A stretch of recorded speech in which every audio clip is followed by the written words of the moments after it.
Michael Spinks retired undefeated in every fight but one. 31 wins, 0 losses before he ever left the light heavyweight division.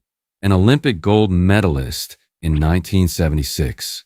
The undisputed light heavyweight champion of the world for 10 successful title defenses. And then, in 1985, he did something no reigning light heavyweight champion had ever done before him. He moved up and beat Larry Holmes for the heavyweight championship of the world. A 2-time victory that remains one of the most improbable achievements in boxing history. Spinks fought some of the most dangerous punchers of his generation across 2 different weight classes. So when he was finally asked, years after retirement, who had actually hit him the hardest, his answer arrived with a specificity that left no room for doubt. But the full story of who tested him most requires looking past that one answer. Into a career that took him from light heavyweight wars nobody outside hardcore boxing circles remembers, to the single most infamous 91 seconds of his life. The man at number 1 needed no hesitation at all. Getting there, however, meant surviving 2 other genuinely dangerous punchers first. Number 3, Larry Holmes, September 21st, 1985. Las Vegas. Spinks moved up from light heavyweight to challenge Holmes, the reigning IBF heavyweight champion, for the title. Holmes was defending for the 20th time, one shy of Rocky Marciano's all-time record of consecutive heavyweight defenses, and had entered the fight as a heavy favorite against a challenger many observers believed was simply too small to compete at heavyweight in any meaningful way. Spinks won a 15-round decision, becoming the first reigning light heavyweight champion in boxing history to capture the heavyweight title. The rematch came the following April, closely decided once again across the judges' scorecards, with Spinks proving the first result had been no fluke. What made Holmes dangerous, according to the assessments Spinks gave in later interviews about his career, was not a single overwhelming punch the way Tyson would later provide.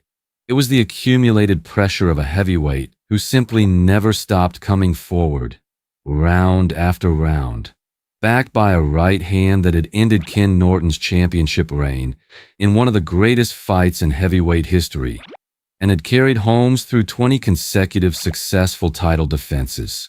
Spinks gave up significant size and reach moving up to face Holmes. He absorbed punishment across 30 combined rounds between the 2 fights that few light heavyweights before him had ever willingly walked into. That Spinks not only survived it, but won on the scorecards both times speaks to a level of conditioning and toughness that made him one of the most respected champions of his era. But it also meant he had personally felt what a prime heavyweight's power could do to a body built for a much lighter weight class. Number 3, the heavyweight whose pressure across 2 grueling championship fights tested Spinks's endurance in a way few light heavyweights of his generation ever willingly experienced. But the fighter who actually put him on the canvas first wasn't Holmes at all. Number 2, Dwight Muhammad Qawi, March 18th, 1983. Atlantic City. If there was one opponent from Spinks's light heavyweight reign that boxing historians still point to as his most competitive and dangerous title defense, it was Dwight Muhammad Qawi, a former convict-turned boxer known for a relentless, low, compact fighting style that made him exceptionally difficult to hit cleanly and even harder to discourage once he found his rhythm.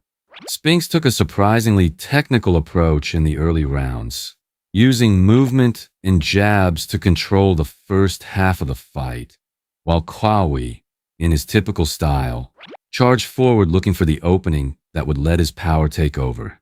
By the middle rounds, Qawi began finding his range.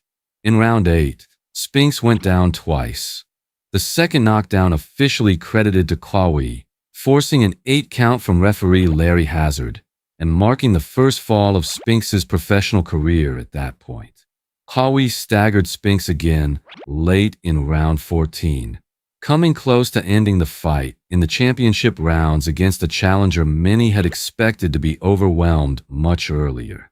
Spinks survived, using his reach and lateral movement to make Qawi miss frequently in the final round, ultimately winning a closely contested decision that confirmed his championship but revealed exactly how dangerous Qawi's low center of gravity and relentless pressure genuinely was. Spinks himself would later single Qawi out in a different but related category entirely. When asked in a 2016 interview with The Ring which opponent had given him the most trouble defensively, despite having also faced Holmes and Tyson, Spinks chose Qawi without hesitation. Maybe Dwight, Spinks said. He was so close to the ground. When he bobbed and weaved, it was kind of hard to hit him. I attacked his body, shoulder, chest. That specific praise, offered decades after their fight, reflects a fighter who understood exactly how close that night in Atlantic City had actually been, and how much of his own power Qawi had managed to absorb and answer with the 2 knockdowns of his own. Number 2, the relentless brawler, whose low, compact power put the undefeated champion on the canvas for the first time in his career in the closest and most dangerous fight of his entire light heavyweight reign. Nothing in that fight, though, prepared Spinks for what came 7 years later. Number 1, Mike Tyson, June 27, 1988. Atlantic City. When Spinks was directly asked years after his career ended which puncher had actually hit him the hardest, his answer arrived immediately and without qualification. "Oh, Mike Tyson, most definitely the biggest puncher I ever fought," Spinks said. That answer carries weight precisely because Spinks had already survived Holmes's championship pressure and Qawi's compact power by the time he stepped in against Tyson. He was not a novice measuring an overwhelming experience against nothing else. He was a 2-time heavyweight champion, an Olympic gold medalist, a fighter with 31 professional victories, comparing genuine power against genuine power. And still, the answer came without hesitation. Spinks described exactly what made the difference. "If someone hits me, I want to hit him back. That's the sort of person I am, but it's different against Tyson," he said. "He hit me immediately with a big right, and, though I was well up for the fight, I was shocked by the speed and power of the punches that followed. I was knocked down in the first round. I got up, he carried on, and the rest of the fight was a bit of a blur. He was hitting me with all sorts of body and head shots. He even lifted me off the ground with some of them, and I weighed 17 stone. It was relentless." The fight lasted 91 seconds. Tyson landed a series of shots that ended with a right uppercut, dropping Spinks for the final time. It remains, decades later, one of the most replayed and analyzed knockouts in heavyweight history.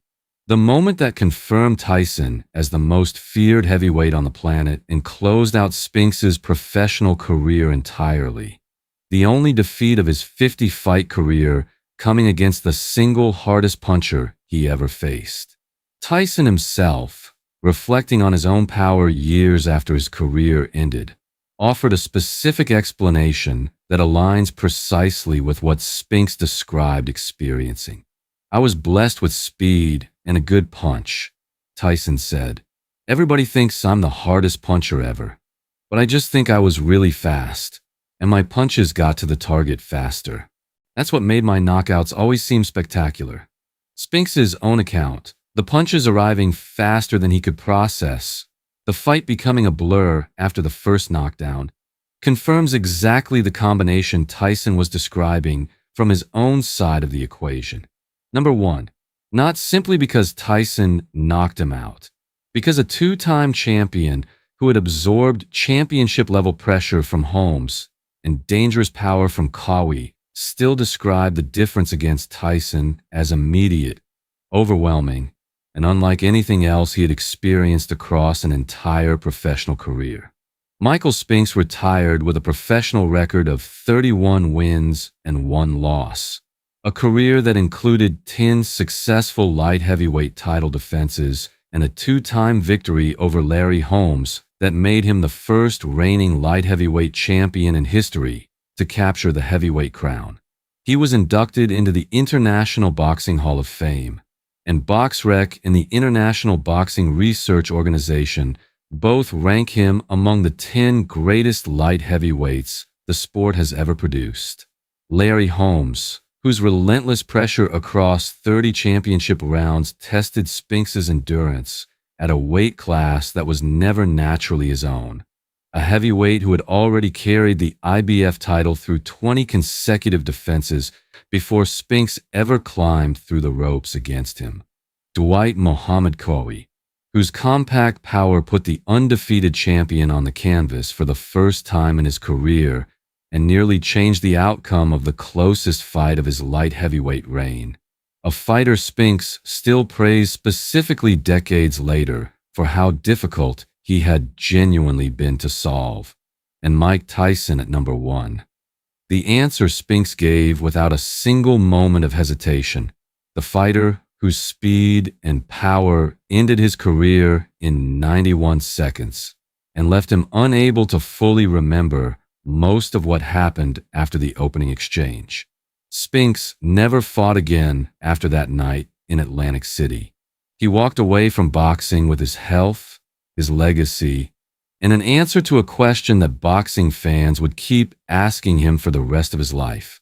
2 decades of interviews, dozens of retellings, and the answer never changed. Not Holmes, whose pressure had carried him through 30 grueling rounds. Not Qawi, whose power had put him on the canvas first. Tyson, every single time.